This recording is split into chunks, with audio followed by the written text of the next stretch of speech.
pour de bonnes œuvres. Nous allons lire dans Éphésiens chapitre 2, versets 8 à 10, ce merveilleux passage où il est écrit « Car c'est par la grâce que vous êtes sauvés, par le moyen de la foi, et cela ne vient pas de vous, c'est le don de Dieu. Ce n'est point par les œuvres, afin que personne ne se glorifie, car nous sommes son ouvrage, ayant été créés en Jésus-Christ pour de bonnes œuvres que Dieu a préparées d'avance, afin que nous les pratiquions.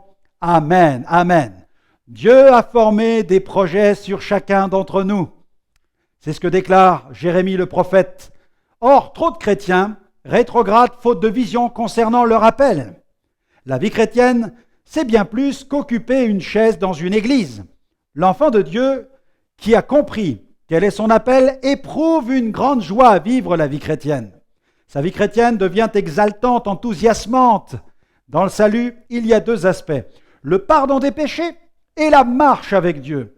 La vie chrétienne ne se résume pas à une remise de dette. Elle va bien plus loin que la facture payée de nos péchés, même si le rachat est une œuvre extraordinaire.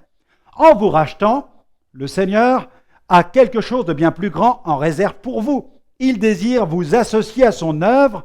Comment ? En devenant un témoin, mais aussi en devenant un disciple et encore en devenant un adorateur. Mais attention, quand je parle d'adorateur, je ne parle pas seulement du chrétien qui aime chanter les cantiques le dimanche matin dans son assemblée. Non, l'adorateur, c'est bien plus qu'un chanteur de cantiques. C'est quelqu'un qui a offert sa vie à Dieu comme une offrande d'agréable odeur à l'Éternel. La vie de l'adorateur est comme un parfum d'adoration. L'adorateur authentique ne vit plus pour lui-même, mais il vit totalement pour Dieu. Il brûle pour Dieu et ne s'appartient plus. Il est un parfum d'adoration pour Dieu lui-même. Ceci afin de pratiquer les bonnes œuvres que Dieu a préparées d'avance pour lui. Alors j'ai une question pour vous aujourd'hui. Êtes-vous cet enfant de Dieu? Êtes-vous ce témoin? Êtes-vous cet enfant témoin, cet enfant disciple, cet enfant de Dieu adorateur, cet enfant que Dieu désire? Alors réfléchissez bien à cette question et apportez cette réponse et que vous puissiez ainsi satisfaire et puis remplir le cœur de Dieu d'une profonde joie. Gloire à Dieu.